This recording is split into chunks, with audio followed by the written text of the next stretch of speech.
കേരളത്തിന്റെ ധനപ്രതിസന്ധിയുടെ അതാണ് മുഖ്യ കാരണം കേന്ദ്ര ഗവൺമെന്റിന്റെ അവഗണനയാണെന്നും 15ാം ധനകാര്യ കമ്മീഷൻ തരേണ്ടത്ര തന്നില്ല, അത് അദ്ദേഹത്തെ 15ാം ധനകാര്യ കമ്മീഷൻ തെറ്റായ മാനദണ്ഡങ്ങൾ ഉപയോഗിച്ച് കേരളത്തോട് പ്രത്യേകമായ അനീതി കാണിക്കുകയായിരുന്നു എന്നും ഒക്കെയാണ് സംസ്ഥാന ഗവൺമെന്റിന്റെ നിലപാട്. ഈ നിലപാടുകളൊക്കെ കാണിച്ച് കേന്ദ്രം സംസ്ഥാനത്തെ അവഗണിക്കുന്നു, സുപ്രീം കോടതി ഇടപെടണം എന്ന് പറഞ്ഞ് സുപ്രീം കോടതിയിൽ കേസ് കൊടുത്തിരിക്കുകയാണ് സംസ്ഥാന സർക്കാർ. അങ്ങനെ ശക്തനായ വക്കീലിനെയൊക്കെ വാദിച്ചുകൊണ്ടിരിക്കുന്ന സാഹചര്യത്തിലാണ് കേന്ദ്ര ഗവൺമെന്റുമായിട്ട് സംസാരിച്ച്, അതായത് സുപ്രീം കോടതി ആദ്യ ഇടപെടലിൽ തന്നെ എന്തുകൊണ്ട് സംസ്ഥാനവും കേന്ദ്രവും തമ്മിൽ സംസാരിച്ച് ഈ പ്രശ്നത്തിന് പരിഹാരം കാണുന്നില്ല, അതല്ലേ ഫെഡറൽ സംവിധാനത്തിൽ വേണ്ടത് എന്ന് നിരീക്ഷിച്ചു. ആ നിരീക്ഷണത്തിന് ശേഷം അതായത് പരസ്പരം സംസാരിക്കാനുള്ള ഒരു കാലാവധിയും കൊടുത്തു. അങ്ങനെ മാർച്ച് 2ാമത്തെ ആഴ്ചയിലായിരിക്കും കേസ് പരിഗണിക്കുക. അങ്ങനെ ഒരു സുപ്രീം കോടതിയുടെ നിർദ്ദേശപ്രകാരം സംസ്ഥാനവും കേന്ദ്രവും തമ്മിൽ സംഭാഷണത്തിനെത്തി. പക്ഷേ അപ്പോൾ കേന്ദ്രം മുന്നോട്ട് വെച്ചത് കേസ് പിൻവലിക്കുക. കേസ് പിൻവലിക്കുകയാണെങ്കിൽ 13,600 കോടി രൂപ കൂടി വായ്പയെടുക്കാൻ സമ്മതിക്കാം എന്നാണ്. നമ്മുടെ ധനമന്ത്രി പറയുന്നത് 13,000 കോടി കടമെടുക്കാൻ അല്ലെങ്കിൽ തന്നെയും നമുക്ക് അർഹതയുണ്ട്. അപ്പോൾ പിന്നെ അത് കേന്ദ്രത്തിന്റെ ഒരു ഔദാര്യമായി കണക്കാക്കേണ്ട കാര്യമില്ല. തന്നെയുമല്ല, രണ്ടായാലും കേന്ദ്രം തീരുമാനിക്കട്ടെ. ഇനിയിപ്പോൾ കേന്ദ്ര ഗവൺമെന്റിന് മുൻപിൽ സുപ്രീം കോടതി തീരുമാനിക്കട്ടെ. കേന്ദ്ര ഗവൺമെന്റിന് മുൻപിൽ മുട്ടുമടക്കാൻ തയ്യാറില്ല. കാരണം അത്രയേറെ അവഗണന സംസ്ഥാനം അനുഭവിച്ചു കഴിഞ്ഞു, വികസന മുരടിപ്പ് അനുഭവിക്കുന്നു എന്നൊക്കെയാണ് നമ്മുടെ ധനമന്ത്രി. അതായത് കേന്ദ്രത്തിന്റെ അവഗണന മൂലം, ഫണ്ട് കിട്ടായിക മൂലം നമുക്കിവിടെ വികസന മുരടിപ്പുണ്ടെന്നും നമുക്കറിയാം. സാമൂഹ്യ സുരക്ഷാ പെൻഷനൊക്കെ 6-7 മാസം മുടങ്ങിക്കിടക്കുകയാണ്. സമസ്ത മേഖലകളും, അതായത് ഒരു പണവും ചെലവഴിക്കാൻ നിവൃത്തിയില്ലാതെ ആശുപത്രികൾ മരുന്നില്ലാതെ ഇരിക്കുന്നു. അതായത് ഈ ഡ്രൈവിംഗ് ലൈസൻസ് കൊടുക്കാൻ പോലും നിവൃത്തിയില്ല, ലൈസൻസ് അടിക്കാൻ നിവൃത്തിയില്ല. ഇത്ര ശുഷ്കമായ ഒരു ഖജനാവും ഒക്കെയായി ഒരു ഗവൺമെന്റ്, കേരളത്തിന്റെ ചരിത്രത്തിൽ ആദ്യമാണ് ഒരു ഗവൺമെന്റ് ഇത്തരം ഒരു സാഹചര്യത്തിലേക്ക് പോകുന്നത്. അപ്പൊ ഇത്തരം ഒരു സാഹചര്യത്തിന് കാരണക്കാരായത് കേന്ദ്ര ഗവൺമെന്റ് ആണെന്നും ആ കേന്ദ്ര ഗവൺമെന്റിനെ സുപ്രീം കോടതി മുട്ടുകുത്തിക്കുമെന്നുമാണ് സംസ്ഥാന ഗവൺമെന്റ് ഇപ്പോൾ വിചാരിക്കുന്നത്. അപ്പോൾ അതുകൊണ്ടൊക്കെ ആ ഭയം കൊണ്ടാണ് കേന്ദ്ര ധനമന്ത്രി 13,600 കോടി കടമെടുക്കാൻ സമ്മതിക്കാം, നിങ്ങൾ കേസ് പിൻവലിക്കൂ എന്ന് പറഞ്ഞത്, എന്ന് ആവശ്യപ്പെട്ടത്, അല്ലെങ്കിൽ എന്ന് റിക്വസ്റ്റ് ചെയ്തത് എന്നാണ് കേരളത്തിന്റെ ധനമന്ത്രി വിശ്വസിക്കുന്നതും പറയുന്നതും. പക്ഷെ എനിക്ക് അവിടെ ചില സംശയങ്ങളൊക്കെ ഉണ്ട്. ഇതിന് വസ്തുനിഷ്ഠമായി നോക്കുമ്പോൾ മിസ്റ്റർ ബാലഗോപാൽ വിചാരിക്കുന്നത് പോലെ ചില പോസിറ്റീവായിട്ടുള്ള ഇടപെടലുകൾ സുപ്രീം കോടതിയുടെ ഭാഗത്ത് നിന്ന് ഉണ്ടായേക്കാം. എന്താണ് അത്തരം ഇടപെടലുകൾക്ക് സാധ്യതയുണ്ട് എന്ന് എനിക്ക് തോന്നാൻ കാരണം, അതായത് ഈ സത്യം പറഞ്ഞാൽ 15ാം ധനകാര്യ കമ്മീഷൻ, ആ കമ്മീഷന്റെ ഈ ടാക്സ് പൂളിൽ നിന്നുള്ള ഡെവല്യൂഷൻ, അതായത് കേന്ദ്ര ടാക്സ് പൂളിൽ നിന്ന് 42% സംസ്ഥാനങ്ങൾക്ക് നൽകുന്ന ആ രീതി പല 6 മാനദണ്ഡങ്ങളെ വെച്ചാണ് നടപ്പാക്കുന്നത്. ആ മാനദണ്ഡങ്ങൾ പ്രയോജനപ്പെടുത്തിയ രീതി കുറ്റമറ്റതാണ് എന്ന് പറയാൻ പറ്റില്ല, എങ്കിൽ പോലും അത്രയധികം കുറ്റപ്പെടുത്തത്തക്ക രീതിയിലുള്ളവയല്ല.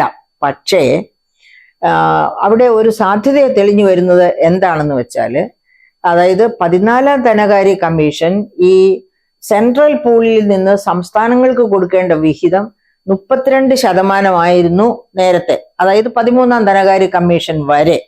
അത് 14ാം ധനകാര്യ കമ്മീഷനിൽ ശ്രീ YV റെഡ്ഡി 42% ഒറ്റയടിക്ക് വർദ്ധിപ്പിച്ചു. അതിൽ രോഷാകുലനായ BJP ഗവൺമെന്റ്, പ്രധാനമന്ത്രിയും BJP ഗവൺമെന്റും വേറെ ചില അടവുകൾ സംസ്ഥാനങ്ങളെ ഒരു പാഠം പഠിപ്പിക്കാൻ വേണ്ടി കയ്യിലെടുത്തു. എന്താണ് അടവുകൾ എന്ന് പറയുന്നത്? അതായത് സെസ്, സർചാർജ്. ഇത് രണ്ടും കോൺസ്റ്റിറ്റ്യൂഷൻ തന്നെ അംഗീകരിക്കുന്ന കാര്യങ്ങളാണ്. പക്ഷെ കോൺസ്റ്റിറ്റ്യൂഷന്റെ തീരുമാനപ്രകാരം, അംഗീകാരം അനുസരിച്ച് സെസ് പിരിക്കുമ്പോൾ ആ സെസ് അത് അതുപോലെ തന്നെ സംസ്ഥാനങ്ങളുമായിട്ട് സെൻട്രൽ പൂളിൽ ചേർത്ത് പങ്കിടേണ്ട കാര്യമില്ല. അതേ സമയത്ത് കേന്ദ്രവും സംസ്ഥാനങ്ങളും കൂടി പങ്കിട്ട് പണം ചെലവഴിക്കുന്ന പദ്ധതികളുണ്ട്. അത്തരം പദ്ധതികളിലൂടെ കേന്ദ്രം ഇത് ചെലവഴിക്കണം എന്ന് വെച്ചാൽ സംസ്ഥാനങ്ങൾക്ക് അതിന്റെ വിഹിതം കൊടുക്കണം. അത് പക്ഷേ ഈ പദ്ധതികളിൽ ആയിട്ടാണ് കൊടുക്കേണ്ടത് എന്ന തരത്തിലാണ് തീരുമാനിച്ചത്. അപ്പോൾ ആ സെസിന്റെ കാര്യത്തില് സെസും സർചാർജും അതുവരെ, അതായത് UPA ഗവൺമെന്റ്, അതിനു മുമ്പുണ്ടായിരുന്ന വാജ്പേയി ഗവൺമെന്റ്, അങ്ങനെ അതായത് ഈ ഫിനാൻസ് കമ്മീഷൻ നിലവിൽ വന്നതിന് ശേഷം, അല്ലെങ്കിൽ നമ്മൾ നികുതി പിരിക്കാൻ തുടങ്ങിയ കാലം മുതലുള്ള സെസ് ഒക്കെ നോക്കുകയാണെങ്കിൽ 2010 വരെ ആകെ നികുതി പിരിവിന്റെ 10% നികുതി പിരിവിലൂടെ സമാഹരിക്കുന്ന പണത്തിന്റെ 10% മാത്രമായിരുന്നു 2010 വരെ സെസ് വഴിയായിട്ടും സർചാർജ് വഴിയായിട്ടും പിരിച്ചിരുന്നത്. അതേ സമയത്ത് ഈ 2016 ശേഷം, അതായത് BJP ഗവൺമെന്റ് ഭരണത്തിൽ വന്നതിന് ശേഷം എന്ന് വെച്ചാല് YV റെഡ്ഡി 42% എന്നുള്ള സെൻട്രൽ പൂളിനെ 33% കുറയ്ക്കണം എന്ന് അദ്ദേഹം റിക്വസ്റ്റ് ചെയ്തു. ആ അംഗീകാരം YV റെഡ്ഡി നിരസിച്ചു. അങ്ങനെ 42% സെൻട്രൽ പൂൾ, ടാക്സ് പൂൾ നിലനിർത്തി. ആ സമയം തൊട്ട് പിന്നീട് ഇങ്ങോട്ടുള്ള കാലം നോക്കിയാല് സെസിലും സർചാർജിലും വലിയ വർധനവ്. ഉദാഹരണത്തിന് സെസിൽ തന്നെ 2022-23 ആയപ്പോഴത്തേക്ക് 133% വർധനവാണ് ഉണ്ടായത്. നമുക്കൊന്ന് നോക്കാം. 2010 ഞാൻ നേരത്തെ സൂചിപ്പിച്ചതുപോലെ തന്നെ 10% അതായത് ടാക്സ് വഴിയായിട്ട് കളക്ട് ചെയ്യുന്ന ഫണ്ടിന്റെ 10% മാത്രമായിരുന്നു സെസ് വഴിയായും സർചാർജ് വഴിയായും കളക്ട് ചെയ്തിരുന്നത്. 2019 അതായത് BJPയുടെ ഒരു ഭരണം തീരുമ്പോൾ, ഒരു ഘട്ടത്തിലെ ഭരണം തീരുന്ന സമയത്ത് അത് 18% വർദ്ധിച്ചിരുന്നു. 2010 10% 2019 18% വർദ്ധിച്ചിരുന്നു.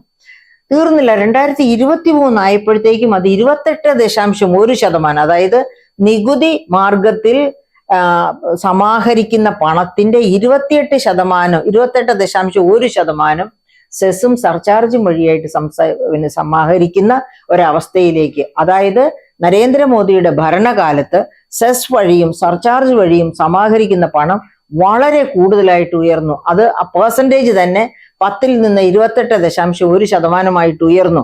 അപ്പൊ ഇതൊരു പകൽ കൊള്ളയാണ്. അതുകൊണ്ട് തന്നെ കാരണം എന്തുകൊണ്ടാണ് ഇതൊരു പകൽ കൊള്ളയാണ് എന്ന് പറയുന്നത്? കേന്ദ്രം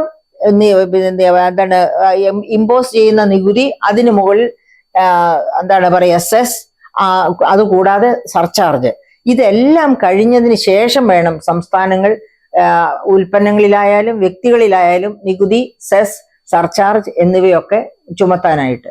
അപ്പൊ പരിമിതിയുണ്ട്. കേന്ദ്രം അങ്ങേയറ്റം വരെ നികുതി ഈ തരത്തിലുള്ള 3 ചുമത്തി വെച്ചിരിക്കുന്നിടത്ത് വേണം സംസ്ഥാനം കൈവയ്ക്കാൻ. സാധാരണ രീതിയിൽ അത് വലിയ പരിമിതിയുള്ള ഒരു കാര്യമാണ്. അങ്ങനെ സംസ്ഥാനങ്ങളെ തന്ത്രപരമായി വലിയ തരത്തില് പിഴിഞ്ഞെടുക്കുന്ന, അല്ലെങ്കിൽ അവരെ വരിഞ്ഞു മുറുക്കുന്ന ഒരവസ്ഥ സെസ്, അതായത് കേന്ദ്ര നികുതി, കേന്ദ്ര സെസ്, കേന്ദ്ര സർചാർജ്, ഈ 3 കാര്യങ്ങൾ വഴിയായിട്ടും കൊണ്ടുവന്ന കാര്യം സംസ്ഥാന ഗവൺമെന്റ് സുപ്രീം കോടതിയെ അറിയിക്കും. അങ്ങനെ സുപ്രീം കോടതിയെ അറിയിച്ച് അതിനെ തെളിവിനുള്ള സ്റ്റാറ്റിസ്റ്റിക്സും കൂടി പ്രൊവൈഡ് ചെയ്യും. തീർന്നില്ല, ഇനി ഒരു ആസ്പെക്റ്റും കൂടി ഉണ്ട് അവിടെ കൂട്ടിച്ചേർക്കാനായിട്ട്. ഇത് മാത്രമല്ല നരേന്ദ്രമോദി സ്വീകരിച്ച മാർഗം സംസ്ഥാനങ്ങളെ പ്രതിസന്ധിയിലാക്കാൻ. രണ്ടാമതൊരു മാർഗമുണ്ട്. അതായത് അതായത് സെസ് ആയിട്ട് പിരിക്കുന്ന ഫണ്ട് കേന്ദ്രവും സംസ്ഥാനങ്ങളും തമ്മിൽ ഷെയർ ചെയ്യുന്ന പദ്ധതികൾക്ക് വേണ്ടി വേണം വിനിയോഗിക്കാൻ എന്ന് കോൺസ്റ്റിറ്റ്യൂഷൻ ആവശ്യപ്പെടുന്നുണ്ട്. അപ്പൊ അങ്ങനെയുള്ള ധാരാളം പദ്ധതികളുണ്ട്. 25 മറ്റോ അതിൽ കൂടുതലോ പദ്ധതികളുണ്ട്. ഈ പദ്ധതികളില് കേന്ദ്രത്തിന്റെ ഷെയർ വെട്ടിക്കുറച്ചു നരേന്ദ്രമോദി ഭരണകാലത്ത് പലതിന്റെയും. അതായത് ഉദാഹരണത്തിന് ഞാൻ തൊഴിലുറപ്പ് പദ്ധതി പറയാം, അത് വെട്ടിക്കുറച്ചിട്ടില്ല കേട്ടോ. തൊഴിലുറപ്പ് പദ്ധതിയിൽ 90% ഫണ്ട് ചെലവഴിക്കുന്നത് കേന്ദ്രമാണ്, 10% മാത്രമാണ് സംസ്ഥാനം ചെലവഴിക്കേണ്ടത്. അതിനെ തൊട്ടില്ല, കാരണം അതിനെ തൊട്ടാൽ അത് വളരെ ശ്രദ്ധ ക്ഷണിക്കുന്ന ഒന്നാണ്. അതുകൊണ്ടാകാം അതിനെ തൊടാതിരുന്നത്. മറ്റ് പദ്ധതികൾ എല്ലാം തന്നെ ഇപ്പോൾ 80-20 എന്നുള്ളത് 60-40 എന്ന് മാറ്റുക. അപ്പോഴേക്കും സംസ്ഥാനങ്ങളുടെ ഷെയർ വർദ്ധിക്കും. ഇതുപോലെ ഒട്ടുമിക്ക പദ്ധതികളുടെയും കേന്ദ്ര വിഹിതം വെട്ടിക്കുറച്ച് സംസ്ഥാന വിഹിതം വർദ്ധിപ്പിച്ചു. ഈ രണ്ട് തരത്തില്, അതായത് ഒന്നാമത് സെസ്സും സർചാർജും കൂടുതലായിട്ട് ചാർത്തി, രണ്ടാമത് കേന്ദ്ര വിഹിതം വെട്ടിക്കുറച്ച് സംസ്ഥാന വിഹിതം വർദ്ധിപ്പിച്ചു. ഈ രണ്ട് തരത്തിലും എല്ലാ സംസ്ഥാനങ്ങളെയും പ്രതിസന്ധിയിലാക്കിയിട്ടുണ്ട് നരേന്ദ്രമോദി അതായത് ഭരണത്തിൽ വന്ന 2014-15 കാലഘട്ടം തൊട്ട് ഇന്ന് വരെയുള്ള ഈ 10 വർഷ കാലഘട്ടം കൊണ്ട്.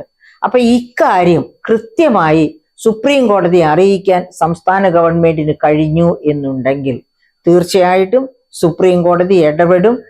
ഫെഡറൽ സംവിധാനത്തിൽ കുറച്ചുകൂടി മാന്യമായും മര്യാദയായും ഫണ്ട് ഡിസ്ട്രിബ്യൂഷൻ, അതായത് കേന്ദ്രവും സംസ്ഥാനങ്ങളും തമ്മിലുള്ള ഫെഡറൽ സെറ്റപ്പിൽ, അതായത് വെർട്ടിക്കൽ ഡിസ്ട്രിബ്യൂഷനും അതുപോലെ ഹൊറിസോണ്ടൽ ഡിസ്ട്രിബ്യൂഷനും. വെർട്ടിക്കൽ ഡിസ്ട്രിബ്യൂഷൻ എന്ന് പറയുന്നത് എത്രയാണ് താഴേക്ക് കൊടുക്കേണ്ടത്, സംസ്ഥാനങ്ങൾക്ക് കേന്ദ്രം കൊടുക്കേണ്ടത്.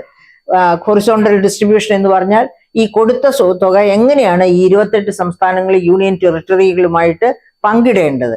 അപ്പൊ ഇക്കാര്യത്തിലൊക്കെ ഒരു വിചാരം വേണമെന്നും കുറച്ചും കൂടി സംസ്ഥാനങ്ങളോട് അനുകൂലമായ നിലപാട് സ്വീകരിക്കണമെന്നും സുപ്രീം കോടതി ആവശ്യപ്പെട്ടേക്കാൻ സാധ്യതയുണ്ട്. ഈ ഭയം കൊണ്ടായിരിക്കണം നിർമ്മല സീതാരാമൻ 13,600 കോടി കൂടെ കടമെടുക്കാൻ സംസ്ഥാനത്തിന് സമ്മതം നൽകാം, പക്ഷെ നിങ്ങൾ സുപ്രീം കോടതിയിൽ കൊടുത്തിരിക്കുന്ന കേസ് പിൻവലിക്കണം എന്നാവശ്യപ്പെട്ടത്. ഇത് തന്നെയായിരിക്കും അതിന്റെ പുറകിലുള്ള കാര്യം എന്ന് തന്നെയാണ് എനിക്ക് തോന്നുന്നത്. അത് ഞാൻ എൻ്റെ ശ്രോതാക്കളുമായിട്ട് പങ്കിടുകയാണ്.